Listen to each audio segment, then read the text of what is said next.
a todos y a todas, bienvenidos a todas las personas que nos están escuchando y quienes nos están viendo. Este es nuestro primer capítulo de Contagiarte Podcast, Cultura en Resistencia.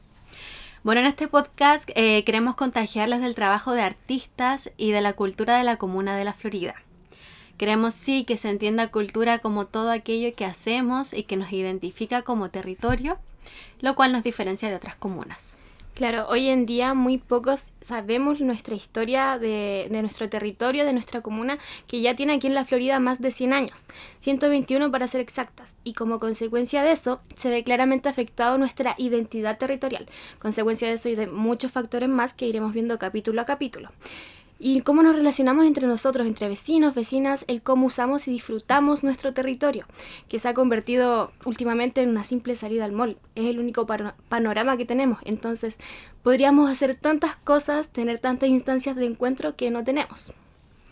Así es. Y bueno, el día de hoy vamos a comenzar con el origen de la Florida. Claro, vamos a empezar hablando un poco de cómo se formó esta comuna. Bueno, todo comenzó cuando el gobierno de Chile hace muchos años le donó lo que actualmente conocemos como la Florida a un caballero llamado Mateo de Lepe en 1627. Los hijos de Mateo de Lepe heredaron estas tierras que abarcaban como unas 20.000 cuadras, se dividieron esas tierras y después las vendieron en una subasta. Después de muchos años en estas tierras se formaron varias comunas, entre esas estaba un núcleo alrededor de Locaña, ¿cierto? Lo que vendría siendo el día de hoy la Florida, cuya fundación fue el 28 de noviembre de 1899 y la municipalidad se fundó posteriormente en mayo de 1900. Bueno, desde el 40 empezó a poblarse ya más específicamente en los sectores de Avenida Walker Martínez, Avenida Vicuña Maquena, Rojas Magallanes, Avenida La Florida y producto de la migración del campo ciudad y la expansión de Santiago, ¿cierto? Muy bien. Y claro, a partir de 1950 se construyeron las primeras villas, que eran conjuntos de casas con urbanización común, utilizando terrenos antes destinados a chacras o a parcelas. Entre los años 1960 y 1980, tanto el Estado como empresas constructoras privadas desarrollan proyectos inmobiliarios que aumentaron la densidad poblacional de la comuna. De esta manera, poco a poco la Florida se transformó en una de las comunas dormitorios de Santiago. Además, junto con esto, en agosto de 1990 se inauguró el Mall Plaza Vespucio, en la esquina de Froilán Roa con la circunvalación Américo Vespucio, en el paradero 14 de la Florida. Este fue el primero de la cadena Mall Plaza en ser construido y es uno de los centros comerciales que más público recibe. Y principalmente su público apunta a la población de Macul, Puente Alto y la Florida. Además, fue uno de los primeros centros comerciales en apuntar a servicios culturales, teniendo teatros y cine y otras locales y actividades de esparcimiento. Bueno, ahora hablando como desde el origen de... Bueno, nosotras también hemos escuchado mucho desde el origen de la Florida, desde lo que nos cuentan nuestros abuelos, nuestros papás. La Florida siempre la comentan desde que era mucho campo. Sí, puras parcelas, como siempre hablaban de que en ese entonces ellos podían salir como a muchas partes a caminar, recorrían mucho sin ni siquiera tomar micro, no sé, de acá, no sé, de Los Quillayes, por ejemplo, caminarlo hasta el cementerio y de ahí a lo que sería Mall Plaza Toda Lava o hasta el 14, distancias que ahora nosotros por ningún motivo caminamos y que sí. En ese entonces incluso era agradable. Y ningún motivo. Por ningún motivo sí. Caminamos y que en algún momento eso fue agradable y que también por otro lado era seguro. O sea, ellos siempre hablan como desde esa seguridad de que era salir, caminar hasta tarde en la noche, kilómetro y kilómetro. Y caminar sola también, se podía caminar sola. Y uno ni siquiera se imagina eso. Sí, es verdad, y bueno, vemos cómo ese cambio ha pasado desde que nuestros papás vivían acá, y cómo ha sido nuestra vida también acá. Por ejemplo, lo que hablábamos del Mall Plaza Vespucio es... A mí por lo menos algo que igual, no sé, yo creo que me identifica como en la historia de mi vida, porque yo me acuerdo que cuando estaban las micros amarillas, tuve ahí el letrero, decía como al shopping, en realidad nadie le decía Mall Plaza Vespucio, era ir al shopping. Y también en mi adolescencia, la primera vez que yo salí sola con mis amigas, fuimos al shopping. No nos compramos nada, obviamente, porque no teníamos plata ya, quizás para un helado. Me acuerdo que salieron un montón de fotos de ese día, así poses Pokémon, o íbamos a Otros tiempos. Otros tiempos, ya ha cambiado. O no, esto de 0 grado, no sé si tú también fuiste como... Sí, pues, pero por ejemplo, yo que estoy más chica, cuando empecé a salir sola también, al primer lugar que fui fue al 14, que yo cuando ya era adolescente se le decía vamos al 14, además que estaba al lado de mi colegio y para ir al preu tenía que pasar por ahí todos los días.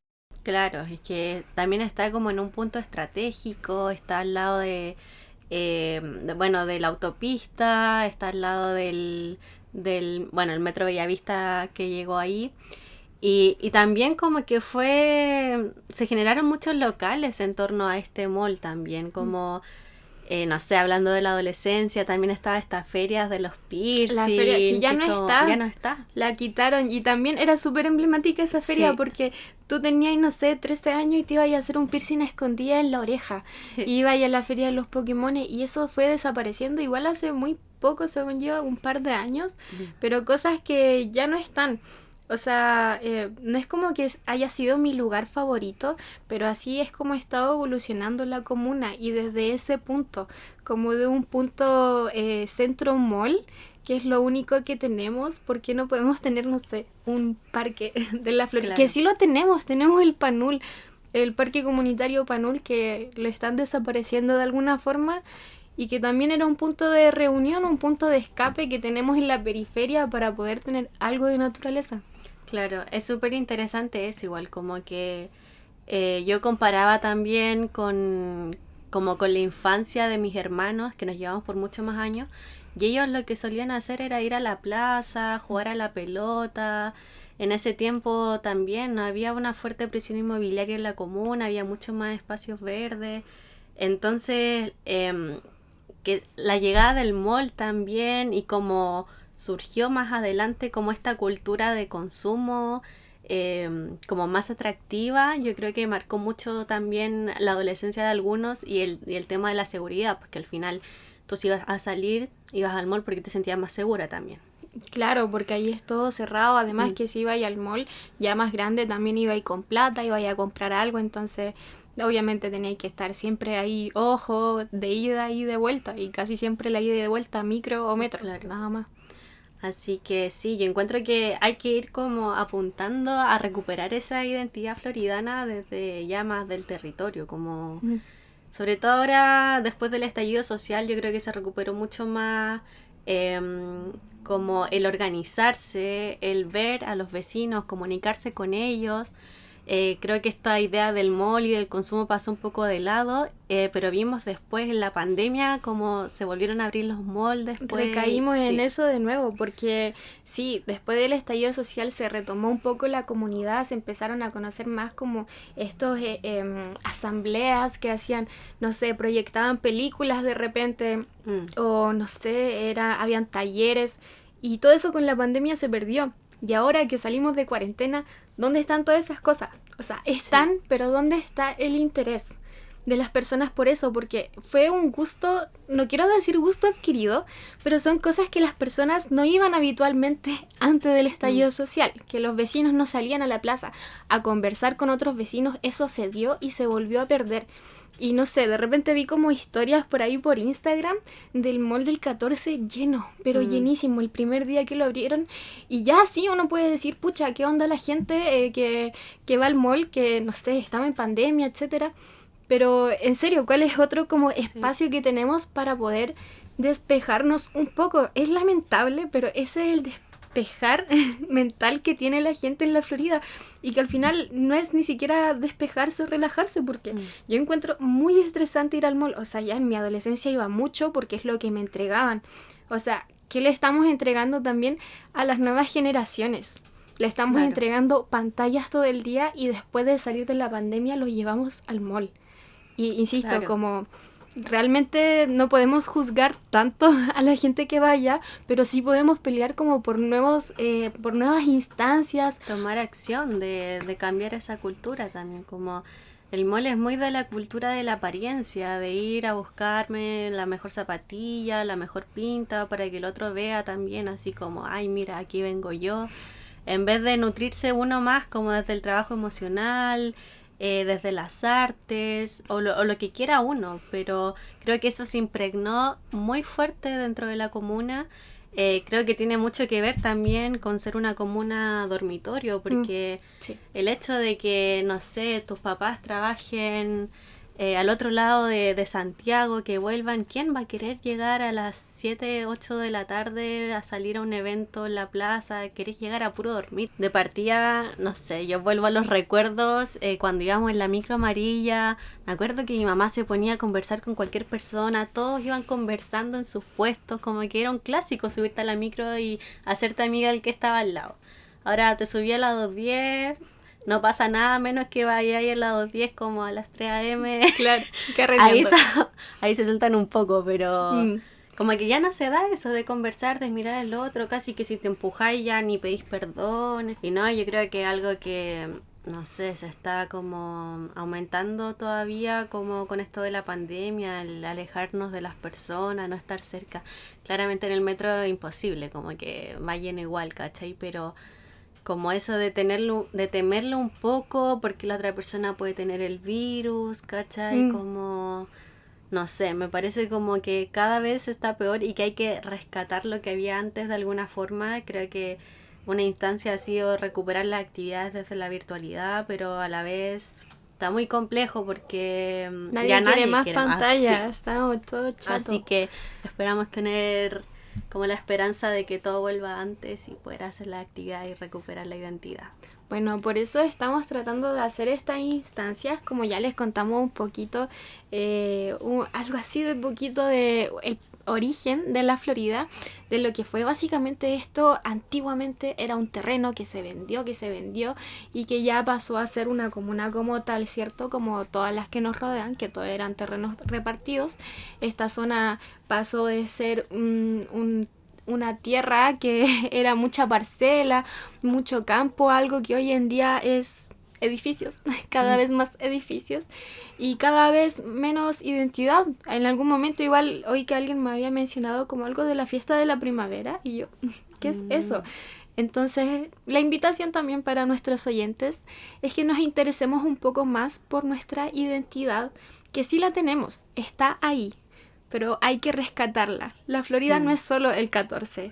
Así que vamos a tratar de buscarlo también en este podcast y con ustedes que nos escuchan. Si tienen alguna anécdota, si saben algo más importante que es necesario mencionarlo, pueden comentarlo, pueden escribirnos al mail, todo lo que ustedes quieran. Y por eso mismo, ahora vamos a dar paso a nuestro invitado del día de hoy, que es un ilustrador precisamente de historia. Pero antes de eso vamos a pasar a ver las noticias de esta semana. Y esta semana tenemos el lanzamiento del proyecto La Ruleta de Piruleta Viaje al Territorio, de la Organización de la Cultura y el Arte Infantil, OCARIN. En este programa, Piruleta viaja por la Florida buscando rescatar el arte de niños, niñas y adolescentes de la comuna de la Florida. Próximamente será transmitido a través de su canal de YouTube, OCARIN MTIG. OCARIN también abre sus inscripciones al curso de percepción actoral nivel inicial para niños, niñas y adolescentes. La duración de este curso es desde el 10 de agosto hasta el 3 de septiembre. Las inscripciones son al correo arteocarin@gmail.com. Y también tenemos el lanzamiento Revista Jardín Alto Organizado número 18. En esta edición podrás encontrar una nueva sección, Alondra te lo explica, actividades en el territorio, talleres, artículos de red por la defensa de la precordillera, noticias de actualidad, humor, avisos comerciales y emprendimiento. Puedes acceder a esta y otras ediciones en el link presente en su biografía, @jardín_alto_organizado. Ya están publicadas las bases de los Fondos Talentos Creativos 2021, segundo semestre del Centro Cultural de la Florida. Revisa las fechas y bases en culturalaflorida.cl. Un nuevo capítulo de la Tertulia Floridana, programa cultural tertuliano, todos los viernes a las 20:21 horas a través del canal de YouTube de Domo Creativo. El cortometraje chileno Bestia, dirigido por Hugo Covarrubia, es ganador del premio a Mejor Cortometraje Animado Latinoamericano en @chilemonos. La historia está inspirada en hechos reales. Cuenta la historia de un agente de la policía secreta en la dictadura militar en Chile. La relación con su perro, su cuerpo, sus miedos y frustraciones develan una macabra fractura en su mente y un país. Esta semana se logró revertir la exclusión de las organizaciones culturales sin fines de lucro del bono alivio pymes, gracias a la gestión de compañías chilenas en red. Ya puedes solicitar el bono en la página de servicios de impuestos internos. Comenzó Amor Festival Internacional de Cine LGBT, desde el 27 de julio al 1 de agosto. Más información en su cuenta de Instagram, @amorfestival. Y antes de seguir les tengo un dato. Arfot Retratos por la artista y fundadora del proyecto Carolina López Latorre. Servicios de retratos, paisajes o el dibujo que quieras en técnicas de acuarela, acrílicos, óleos y bastidores. Puedes hacer tu encargo directamente al Instagram @arfot.retratos, con tamaños premium, medio y pequeño, personalizados a tu medida. Hacen envíos a todo Chile. Bueno, y el día de hoy estamos con uno de nuestros primeros artistas invitados a Contagiarte Podcast. Él es Lucas Bravo Nicolás, artista visual, ilustrador y escritor. Creador del proyecto cultural Ilustraciones de Historia de Chile, que desde el año 2017 hasta la actualidad comparte relatos y dibujos de diferentes personajes de nuestra historia. Autor de 5 libros sobre la historia de Chile y ganador por 2 años consecutivos de FIC Santiago en la categoría Mejor Fanzine y representante de Chile en FIL Lima 2020. Bueno, darle la bienvenida a Lucas Bravo. ¿Cómo estás? Darte los agradecimientos por estar participando el día de hoy en Contagiarte Podcast. Cuéntanos un poquito más sobre tu trabajo, sobre lo que haces, cómo partió todo. O sea, estoy muy contento de estar acá y un poco sobre el trabajo que yo hago. O sea, como lo dijeron ustedes, yo ilustro la historia de Chile y escribo sobre ella. Toda esta idea partió porque en el 2017 encontraron un objeto inca en Santiago Centro. Y yo en esa época yo trabajé en una galería de arte y yo quería hacer arte masivo. Y cuando vi esta noticia dije, quizás puedo hacer arte contando la historia del país. Y ahí empecé a trabajar con la historia de Chile. De hecho, al principio era puro Chile. Y las propias personas que visitaban el sitio decían, oye, escribe sobre Colo-Colo, sobre Janequeo y sobre otros personajes. Y fue creciendo este proyecto. Bacán, fue como un interés mutuo entre lo que tú estabas mostrando, claro, a raíz de ese descubrimiento y lo que la gente también estaba pidiendo, sus intereses propios. Sí, es que en verdad es bien interesante, porque las personas saben mucho sobre historia, pero sobre algunas cosas. De hecho, cuando yo partí este proyecto, yo no sabía mucha historia de Chile. Y a medida que fui avanzando, fui aprendiendo. Y en parte yo creo que se ve un poco del colegio, que en general, no sé si se acuerdan de las clases de historia, que llega el profesor y decía, ya, clase hoy, escriban alumnos, capítulo 1, la llegada de Pedro Valdivia, y te hacen dictado toda la clase. Y no, es interesante también porque la historia es muy controversial, como te pueden enseñar distintas historias dependiendo de tu formación anterior, desde qué lado estás viéndola, entonces es súper interesante ligar el arte también con algo que es tan controversial y que muchas veces se nos ha enseñado súper poco sobre historia. Sí, es que la historia por lo general es bien conflictiva, porque existe esta idea como del vencedor y el perdedor, y una misma historia, como ustedes decían, tiene dos perspectivas. Por ejemplo, hay un relato que a mí me gusta bastante, que es la historia de Inés Olmo Aguilera, que fue una mujer que vivió, acá quizás me equivoque, la memoria es media frágil, pero como por el 1600, ¿Ya? y ella le tocó aguantar el alzamiento de Perantaro, que fue un toque que logró vencer a los españoles y gracias a él se hizo el Tratado de Quilín, que es un evento único en la historia del mundo, donde una potencia reconocía a un pueblo nativo como una nación independiente. Y el tema de esta señora era que ella nació en Chile, o sea, era una natural, y su familia era la encargada de la imperial, que era una fortaleza en ese entonces. Y cuando llega Pelantaro y dice, ya, réndanse, váyanse de acá y déjenos las tierras. Y el gobernador dijo, no, no nos vamos a ir porque este es el lugar donde vivimos. Y murió el gobernador por Pelantaro. Después sí, el siguiente al mando, que era familiar de Inés de Olmo. ¿Ve? Y matan a este familiar, o sea, el esposo de esto era. Y esta señora se quedó al mando de la ciudad. Dijo, no, acá no confiamos en los mapuches, y yo me encargo de la ciudad. Y durante 2 años la ciudad fue asediada por Plantaro. Y de hecho Plantaro mató a todas las familias de esta señora. Y después de toda la pelea, le tocó peste, le tocó que le mataron el ganado, el cultivo, todo. Inés de Olmos se escapa, va a una isla y salva a todos los colonos que vivían en la Imperial, o sea, todos los naturales. Entonces uno tiene la historia de, por parte de Inés de Olmo, que hoy pelea contra un monstruo que arrasó con la ciudad, y tiene el lado de Pelantaro, que hizo, Pelantaro peleó contra los invasores que vinieron a acabar con los nativos. Claro. Y por ejemplo, sí, pues porque de hecho nosotros sabemos como por el colegio, como tú mismo dijiste, una sola parte de la historia. Y lo que tú nos traes, lo que nosotros también estuvimos viendo mucho de tu trabajo, es que nos traes otro lado que incluso es más entretenido de lo que uno sabe o cree saber sobre historia. Entonces, ¿cuál sería como el lado que tú quieres mostrar ahora actualmente, ya después de... ¿Cuánto llevas haciendo esto más o menos? Desde el 2017, no soy tan bueno para las matemáticas, pero son 4 años. Nosotros tampoco, no te preocupes. No. Ahí en los comentarios después me corrigen. Claro.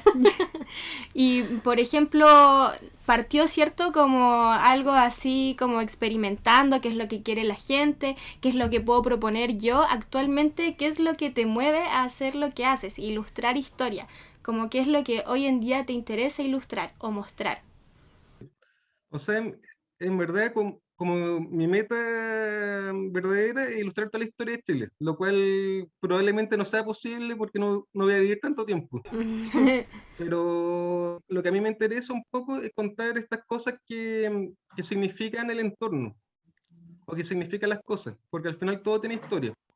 Claro, lo veis como desde otra perspectiva, con otros ojos también, y ahí uno como que forma su propio juicio a partir de eso. Oye, un montón de datos que entrega Lucas Bravo, como diría JC, tiene datos. Eh, Oye, y lo otro que yo veía en tu Instagram que me pareció súper interesante es que también cuentas parte de la historia que está invisibilizada, las historias de pueblos originarios, el enfoque a las mujeres importantes también que han pasado por la historia, entonces como una nueva historia que trata de rescatar todo eso que estuvo oculto por mucho tiempo desde las mallas de nuestros colegios y de toda la enseñanza en general. Sí, en verdad es como un poco triste lo que pasa con esa historia. Hace un año atrás hice un libro que era sobre mujeres en la historia de Chile, y cuando empecé a investigar, yo decía es que las mujeres no las quieren en la historia, o no está en la historia oficial. Pero resulta que sí están en la historia oficial, pero que no se cuentan los relatos.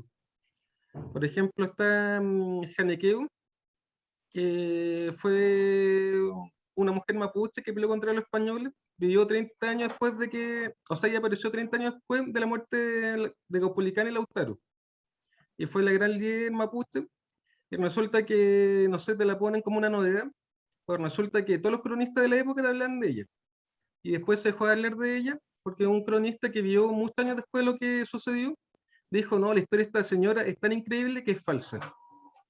Y dijo, no existe ella, y anotó la historia, pero solamente mencionando al hermano de ella. Sí. Oh, Sí, por lo general en la historia de Chile que te enseñan normalmente, te muestran como la esposa de, la hermana de, y casi siempre son como de puros colonizadores. Pero bacán que puedas mostrar como el otro lado también. Y eso que- es lo otro, cuánto se ha sabido también como de hombres así muy reconocidos y que luego se sabe que fue la esposa, la mujer que trabajó también en esas investigaciones. Entonces es súper bueno indagar o sea, dar ese aporte ahora como para que se sepa. Y que se muestre en redes sociales, Sí. como las redes sociales son una gran arma que hay que saber ocupar. Mucho más cercano, Sí, bueno, y por otro lado, igual queríamos comentarte, o sea, preguntarte también como tu técnica en el dibujo, porque si bien ya tienes un gran interés como por la historia y mostrar otros lados, ¿de dónde nace como tu interés por el dibujo? ¿Cuál es tu técnica, cómo, o sea, tu propio también, tu sello, tu estilo propio, cómo llegaste a él y si es específico también de lo que haces sobre historia?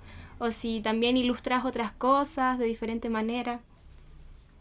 O sea, en verdad, el tema de cómo llegué a la técnica es medio gracioso, porque cuando partí este proyecto, yo dije, voy a ser como Durero, que era un artista grabador, que hacía un dibujo súper bonito, bestiario, muy detallado. Y los primeros dibujos del proyecto iban a ser en tinta actina. Y lo postulé al Fondar. Y en el Fondar me dijeron, no, estos dibujos no sirven, son muy burdos y un montón de cosas.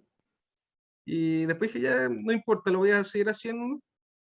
Pero después dije, si publico un dibujo toda la semana, después no voy a tener espacio para guardar los dibujos. Y ahí entré al siglo XXI con la tecnología, o sea, utilizando Photoshop y estas herramientas que en la universidad no te enseñan. O sea, por lo menos en mi caso, que estudié licenciatura en arte y eran técnicas más analógicas. Bueno. Súper. ¿Y cómo es ese proceso? O sea, cuando tú eliges qué representar, vas a investigar sobre una historia en específico, luego dibujas, no sé, me imagino a mano, luego lo traspasas a digital. O sea, lo que intento hacer es dibujar todo el tiro en digital y, y, el, y en los detalles de los dibujos que se nota mucho, pero todos los dibujos son manchas, o sea, no son tan dibujados. Ya. Porque en verdad el dibujo lo voy armando a puras manchas, a puro espacio de color. Bueno. Y una línea de contorno como para entender qué es lo que quiero hacer. Y el tema de la elección de personajes, en general lo que yo hago es plantearme como una serie de temas, que van más con los intereses del momento, con los intereses que noto de las personas, con el feedback. O sea, no sé, antes de ir a un evento y me decía, oye, ¿no tienes algo de los Selknam? Y yo decía, no, no tengo nada de los Selknam. Y después que ya tengo que hacer Selknam. O ahora que estoy escribiendo sobre deporte, era como mi cuñado me decía, pero escribe algo sobre cosas comunes, sobre cosas que todos entendemos. Y yo no sé nada de deporte, pues. Entonces era como, Nosotros que tampoco. Hay que ponerse a estudiar. Claro, y qué bueno porque estás como también escuchando la voz de tu público, como Mm. acercándote a la comunidad, qué es lo que quiere la gente o tu entorno en general, y haciendo la historia mucho más cercana. Oye, Lucas, veíamos tu material y nos dimos cuenta que tienes hartos reconocimientos. Bueno, ganaste por 2 años consecutivos el Festival Internacional del Cómic de Santiago en la categoría Mejor Fanzine. Estuviste postulando al Premio Nacional de Artes Plásticas, la Feria Internacional del Libro de Lima, entrevista de BBC Mundo. Cuéntanos cómo es el lado también de recibir invitaciones, de ganar de esos premios. Yo igual tengo una pregunta antes. Dale. ¿Estos fanzines los podemos encontrar por ahí? Yo no sé si los vi como en tu fanpage, pero no sé si los tienes publicados o los tienes por ahí guardados. no, o sea, están publicados, se pueden encargar directamente por la fanpage o por el Instagram. Ya. Y ahora hay 3 títulos que son Mapuche, Mujeres Guerreras del Mundo, Selknam, Pueblo de los Espíritus y Grandes Mujeres de Chile. Bueno. Y tengo un libro que es Mapuche Españoles, que se puede comprar en cualquier parte del mundo por busca libre. Y como spoiler, próximamente voy a sacar un libro con la Biblioteca de Chilenia sobre Mapuche también. Súper. Bueno, bacán. Igual por ahí bacán. vamos a dejar los links Sí. para que puedan comprar. Y ahí descargar. tuvimos un dato exclusivo también para el podcast, así que el spoiler, súper. Oye, y, o sea, actualmente tú cuentas con stock de estos fanzines y libros, o sea, las personas pueden llegar, escribirte y ya está. O sea, como Basta en con físico entregarlos, igual o... No, sí es físico. De esto está en mi escenografía. Para poder... Eso queremos ver, Sí, que pueda muéstralo. acercar alguna. O sea, por ejemplo, este es el fanzine, que son libros hechos a mano. Wow. Y, Precioso. y acá tienen tienen Y todo eso es lo que distintas tiene. historias.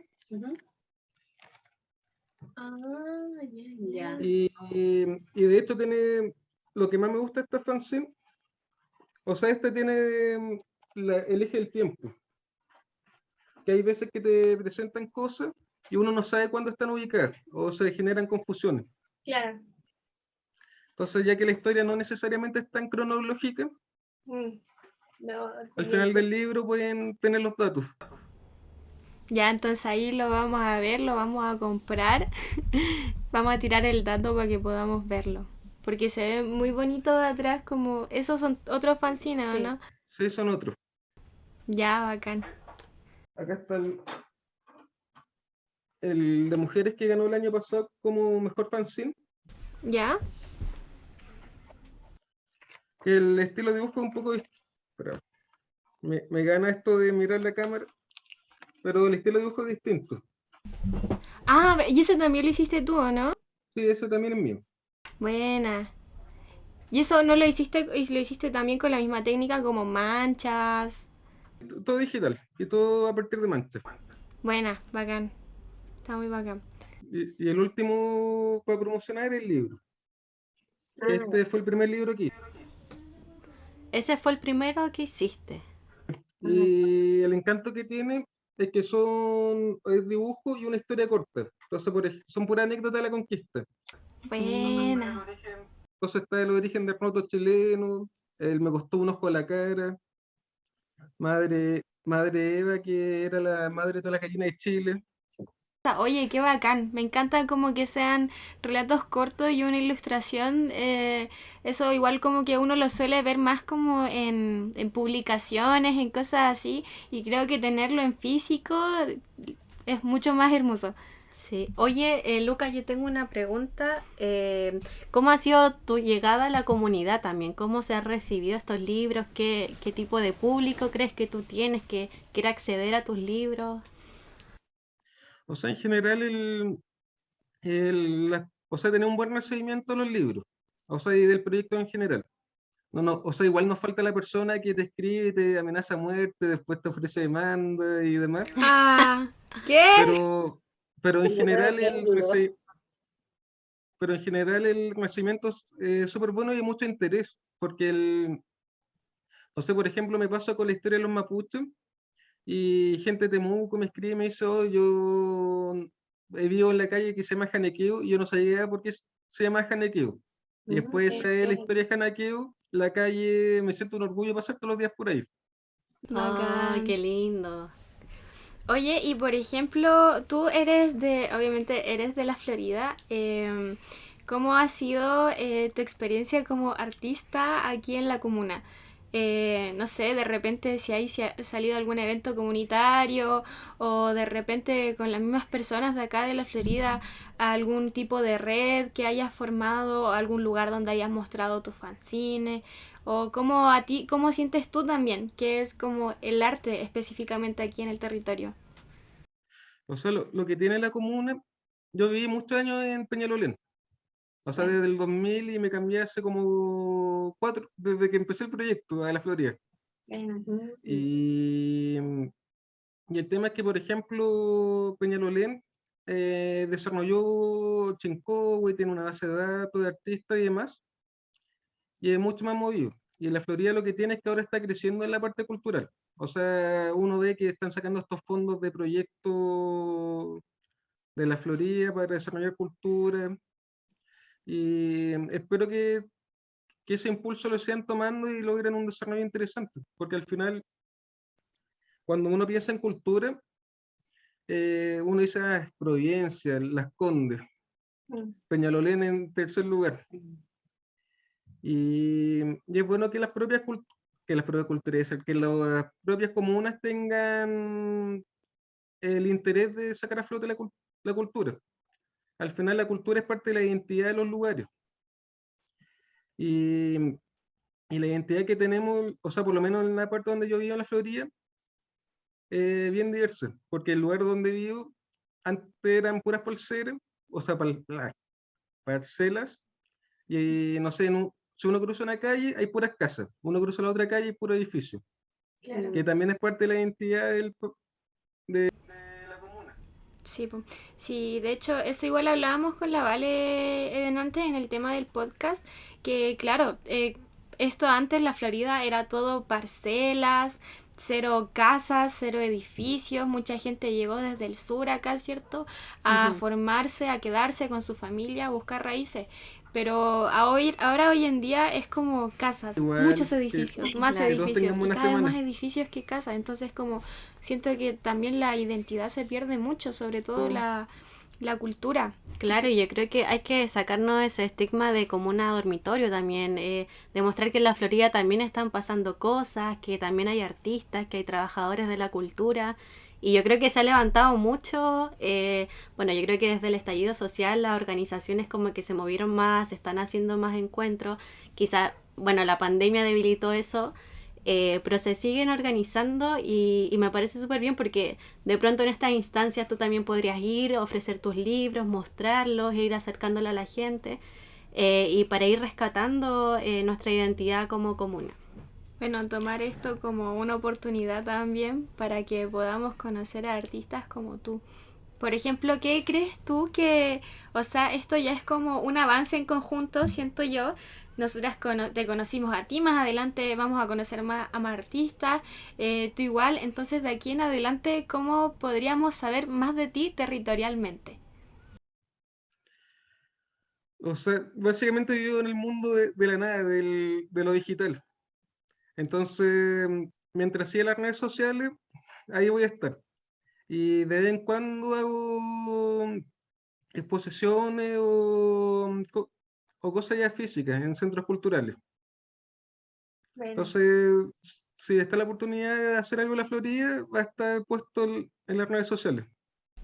Oye, ya, bacán, muchas gracias por esta instancia y me encantó el mensaje de esta conversación que básicamente es como darle reconocimiento, ¿cierto?, a los ilustradores que tenemos en el territorio a nivel nacional, porque tenemos grandes ilustradores y no lo sabemos, no nos damos cuenta. Por alguna razón nos conformamos también como con lo que nos ponen enfrente y no nos dedicamos a buscar sobre historia, sobre los artistas que tenemos.